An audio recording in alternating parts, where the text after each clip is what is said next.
उनके अलावा कोई मालिक? कोई कहता ब्रह्मा ने सृष्टि बचाई, कोई कहता विष्णु ने बचाई। भाई वो हमारे पूर्वज थे।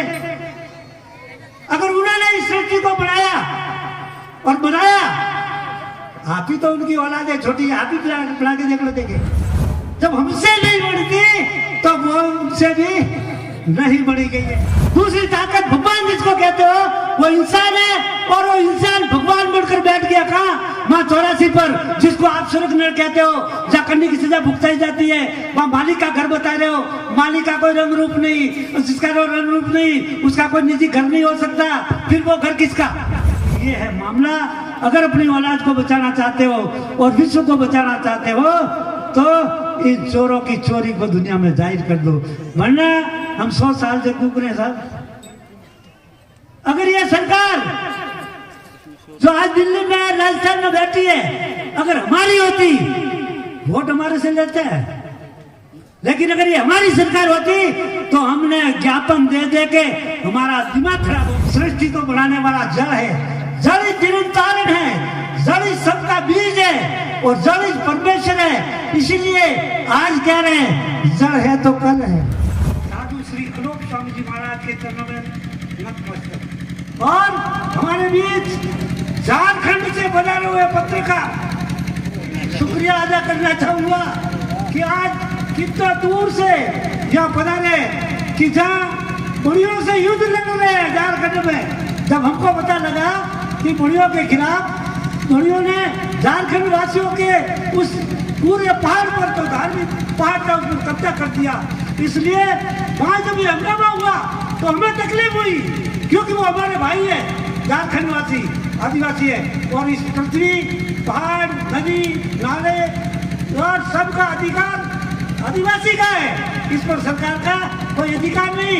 लेकिन हमें मूर्ख बनाकर सरकार ने ये हमारी जमीन भी ले ली है और इस पर अधिकार कर दिया है और हमें वोटा दे दी है। वो सरकार जिस कुदरत ने हमें ये प्रतिमाता बख्शी है, और इस प्रतिमाता पर अधिकार आदिवासी का है और किसी का नहीं है। जो साफा आपने इस स्टेज से आज बांधा है, उसको मात्र साफा मत समझना। ये साफा नहीं है पूरे विश्व के विनाश का और इस विश्व को बचाने का, ये भार आपके ऊपर डाला है अनूप दास जी ने अपने स्तर से। इसलिए मैं आपसे अनुरोध करूंगा कि अनूप दास जी महाराज की स्टेज से जो साफा आज आपने पहना है, इसकी लाज रखना और इन चोरों के चंगुल में मत आना, वरना ये चोर राक्षस बढ़िए पूरी दुनिया को तो खत्म कर ही दिया है। मैं तो क्या ठाकुर साहब आपके अर्ज करना चाहूँ तो आपको ज्यादा कहने की जरूरत ही नहीं है, कि आप तो गांव के ठाकुर थे और ये हरामजादे प्रधान हाकिम कामदार कोठारी भंडारी ठिकानों में रहकर ठिकानों को लूट लिया और लूटने के बाद में इन ठिकानों को भी मर्जर करा दिया। इसमें किसका हाथ है? इन्हीं बुढ़ियों का हाथ है। सब कुछ आपका लूट लुटा के इनका काम जब हो गया तो आपके इष्टा से भी मर्जर करा दी। और एक ही तीन में दो, जब उस समय अनूप दास जी महाराज पैदा हो गए थे, अनूप दास जी महाराज 1881 में इन मुनियों के बाप को पकड़कर दुनिया को आगाह करने लग गए थे, लेकिन दुनिया ने नहीं माना। राजा महाराजों को समझाया, 52 रजवाड़े जब इकट्ठे हुए माउंट आबू पे, अनूप स्वामी जी महाराज वहां गए और बावनों को कहा कि अंदाता ये हरामजादे जो आपके साथ जुड़े हुए हैं, ये चोर राक्षस विश्व विनाश का इनके ऊपर चोरी है, और आप इनके चोरों की चोरी को साबित मैं बताता हूँ, इस पाप को मिटा दो, इनके पाप को, ताकि आपकी रेत बच जाएगी और आपकी जागीरिया भी घर पे रह जाएगी।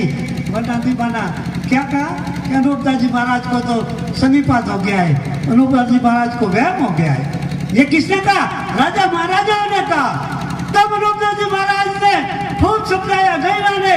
तब अनूप दास जी महाराज ने आखिर उनको कहा कि मेरे को समीपात हुआ उसका तो मैं निपट लूंगा, लेकिन आने वाले टाइम में आपके ऊपर समीपात आएगा, उसको सोच के चलना कि आपके पास ये बढ़िया इतनी भी जमीन नहीं रहने देंगे कि सलपा पीने के बाद वो गुल अपनी हथेली में लेकर घुमा दे कि कहाँ डालूं, इतनी जमीन आपके पास नहीं रहने देंगे। आज हमारी स्टेटों की और रिजवाड़ों के क्या हाल है, मेरे कहने की जरूरत नहीं पड़ती।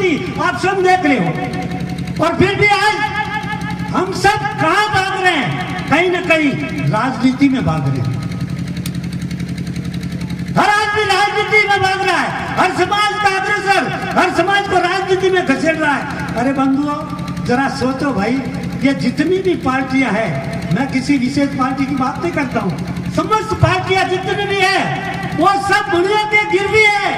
इस पर अधिकार बुढ़ियों का है, क्योंकि आज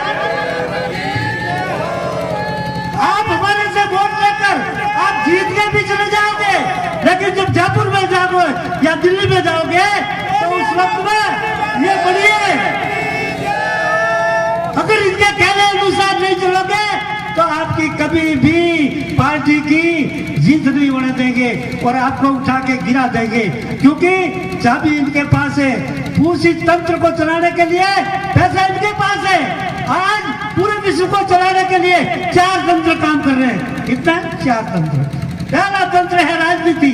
ये नेता लोग, हमने भी सोच समझकर एक हमारे बंदे को, अनूप मंडल के बंदे को एमएलए बनाकर भेजा।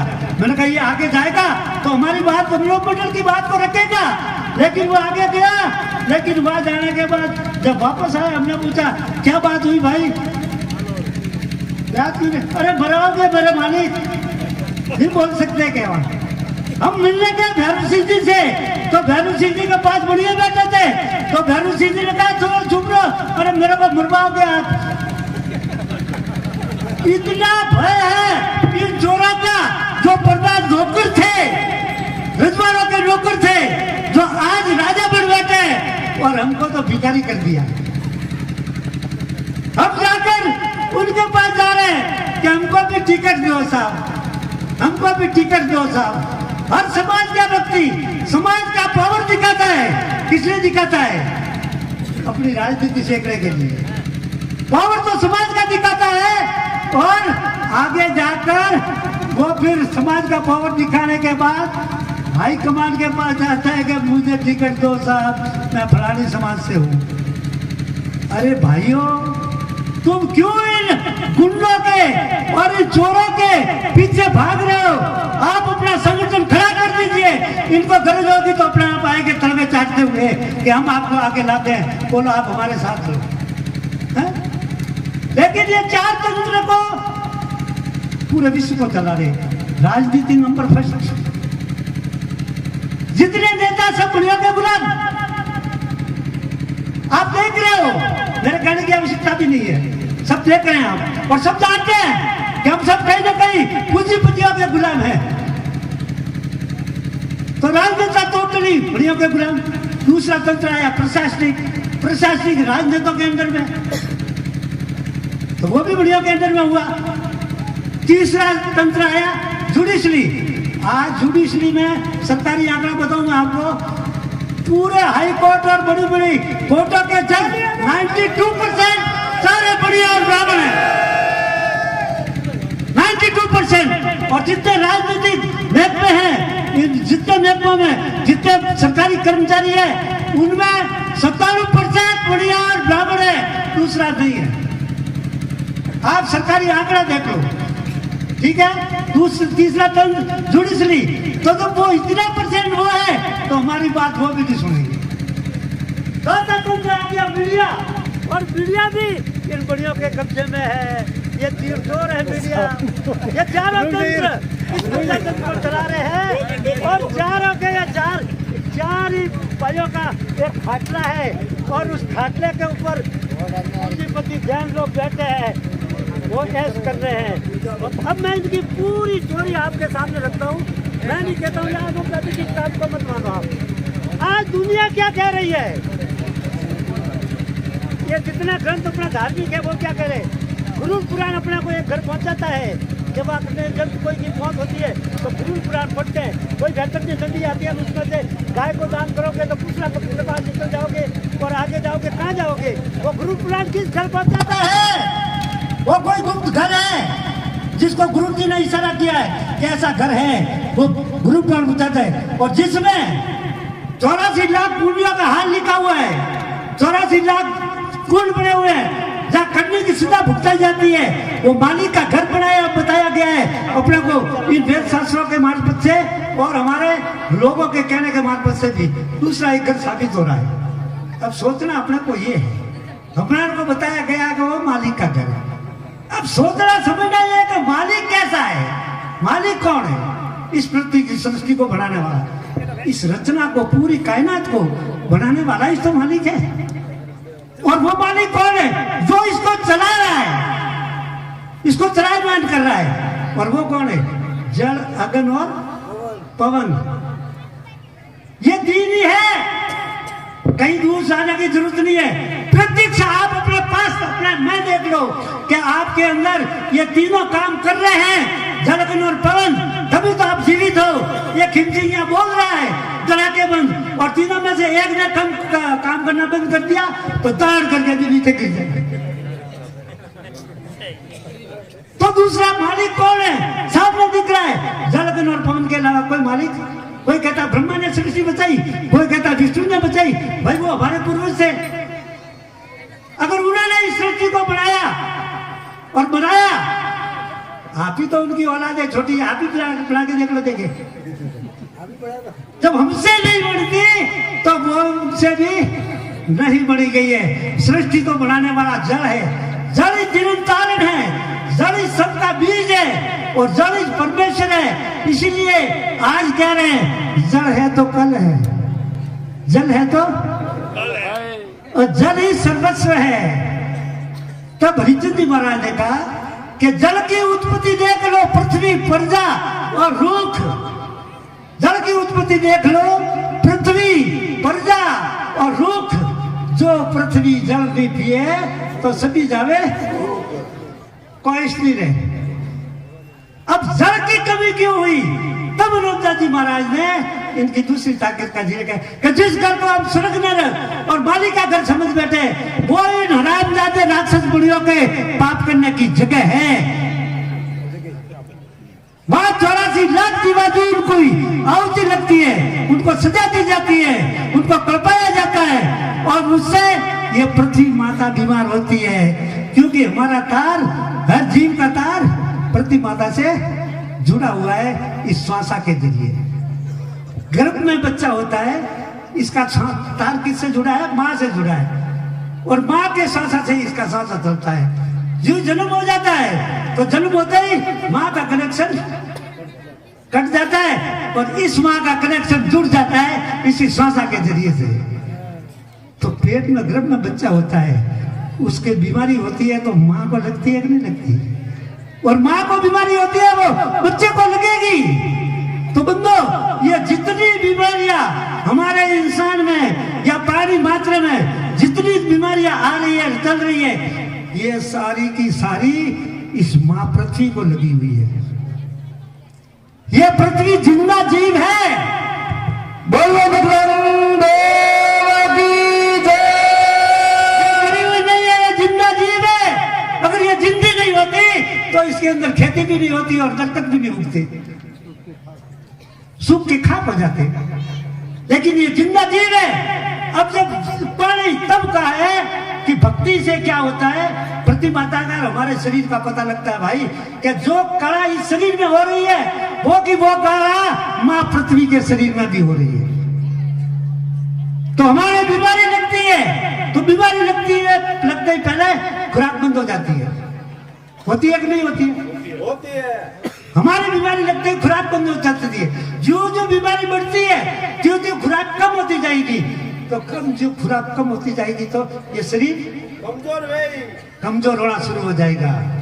तो इसमें हड्डी भी रहेगी, मांस भी रहेगा, खून भी रहेगा, लेकिन क्या चीज गायब होती है?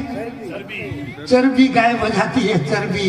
इस शरीर में ताकत किसकी है? आज ठाकुर साहब बिराजिया लाल चुट करों में ताकत करनी है, चर्बी ही है। अगर बीमारी से ये चर्बी गल जाए तो यहाँ से उठने के लिए दूसरे का सहारा लेना पड़ता है। तो बंधुओं, चर्बी जैसे हमारे शरीर में चर्बी गल जाती है बीमारी से, तो आपने सोचा इस पृथ्वी माता इतनी बीमार है, इतनी कमजोर हो गई है कि प्रतिमाता की चर्बी बिल्कुल गायब हो गई है। और प्रतिमाता की चर्बी किसको कहते हो? सोना चांदी हीरा पन्ना, पग पग रत्नों की खाने सुनी जाती थी सतयुग में, वो प्रतिमाता के शरीर की चर्बी थी। और बीमारी की वजह से प्रतिमाता 4 युग से बीमार है, आजकल की नहीं है। इन हरामजादों और राक्षसों ने 4 युग से प्रतिमाता को बीमार कर रखा है और 4 युग से इस प्रतिमाता को इतनी तकलीफ दी है कि इसके अंदर जितनी चर्बी थी वो सारी गायब हो गई। तो आज सोना चांदी की खाने कहीं दिखने को भी नहीं है, गायब हो गई।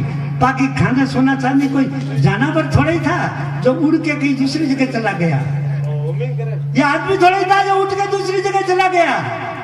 ये चर्बी जमीन माता की थी और जमीन माता इतनी बीमार हो गई, इन राजदादों ने जमीन माता को इतनी तकलीफ दे दी कि जिससे इस जमीन माता की चर्बी गायब हो गई। जब जमीन माता की चर्बी गायब हो गई है, इतनी बीमार है, तो इसको खाने की इच्छा होगी। जब इसको खाने की इच्छा नहीं होती तो अपन कहते काला पड़ गया। तो दुख में नहीं भाग तो रन दो चावल दा। कोई बीमार हुआ, खाने की इच्छा नहीं होती, तो अपन क्या करते? खिचड़ी रो दो थोड़ी बेसन तो दुख में नहीं भाग तो रन दो चावल दाल, अपने उधर जीवड़ा जाने पड़ गयो का जीवड़ा कितना है? आप विचार करो, इस शरीर में कितने जीव है? अनगिनत। और वो अंदर कोई खेती बाड़ी करते हैं, कहीं हॉस्पिटल जाते हैं दवा दारू करने, कहीं कोर्ट कचहरी में जाते हैं मुकदमा दर्ज कराने, कोई आपस में झगड़ा धंधा करते हैं। जब वो नहीं करते, क्यों? कि हम खाते पीते तो उनको मिल जाता है। तो इसी तरह का पृथ्वी माता जब भरपूर पेट भर के पानी अगर पी ले तो आपको कुछ करने की आवश्यकता नहीं है। बिगर बोए हुए क्या पैदा होगा? जो सतयुग में था, बिगर बोए हुए अनाज पैदा होगा। खेती करने का पाप भी बल राजा के टाइम से चला है। और ये ऋतु कहां से चली? बल राजा के टाइम से। आपको याद ही होगा, ये राखी मनाते हो, किस बात की राखी है? कि बल राजा की राखी है। क्यों? कि बल राजा जब सती था, उसका सत्य लेने के लिए और उसको खत्म करने के लिए इनके पाप को पकड़ लिया था बल राजा ने, इन राक्षसों के पाप को। उस वक्त में इनका नाम का जाति का नाम क्या था? दानव। बोलिए निकलम देव की धरणा माता की। स्वामी जी महाराज ने इस महापृथ्वी के दुख को पहचाना है और उसके दुख को पहचान करके और किसको आगाह किया?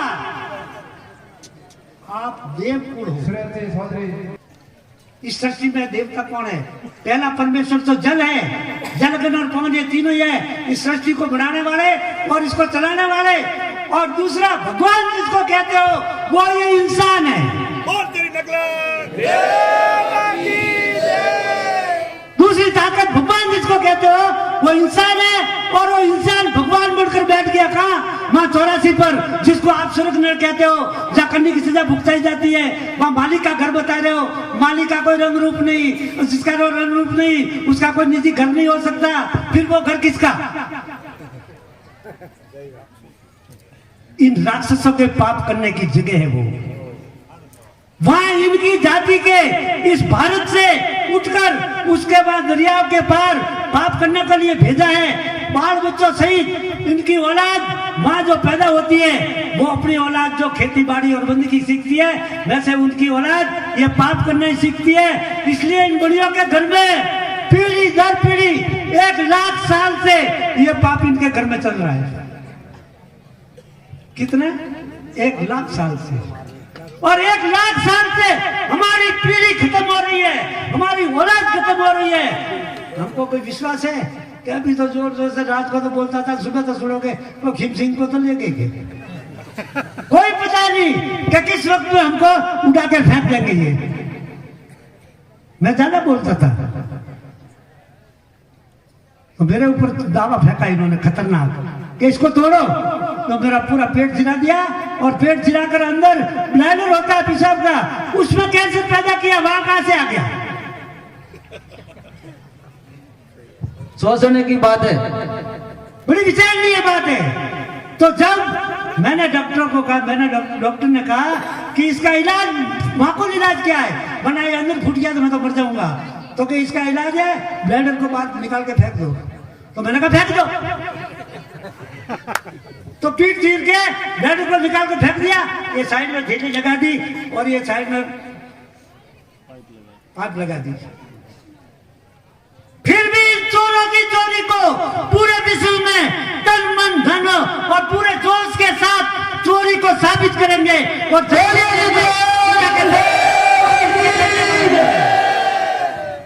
इन चोरों की चोरी को हम किसी सूरत में जाहिर करने से चुकेंगे नहीं। इसलिए ठग साहब हमारे को कुछ नहीं चाहिए, हमारे को न पैसा चाहिए, कुछ नहीं चाहिए, हमारे को न राज चाहिए, हमारे को हमारी औलाद का सुख चाहिए।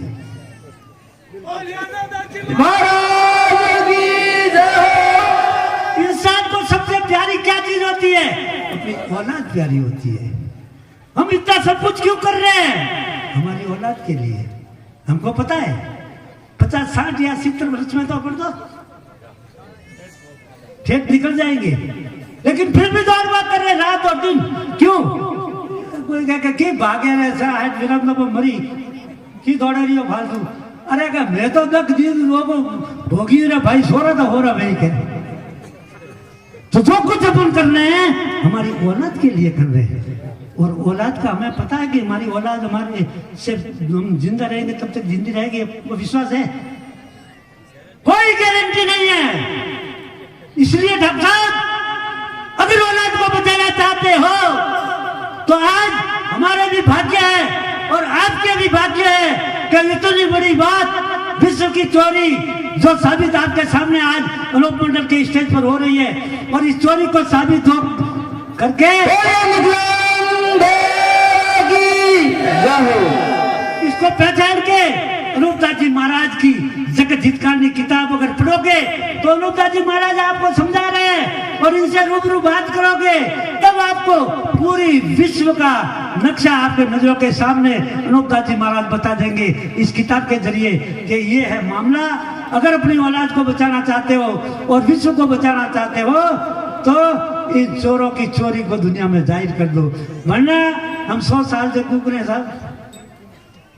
अगर ये सरकार जो आज दिल्ली में राजस्थान में बैठी है अगर हमारी होती, वोट हमारे से लेते हैं, लेकिन अगर ये हमारी सरकार होती तो हमने ज्ञापन दे दे के हमारा दिमाग खराब हो गया है। एक ट्रक भरे नहीं उठा सके, इतने ज्ञापन दिए होंगे, उन्होंने आज तक हमारी बात को नहीं माना।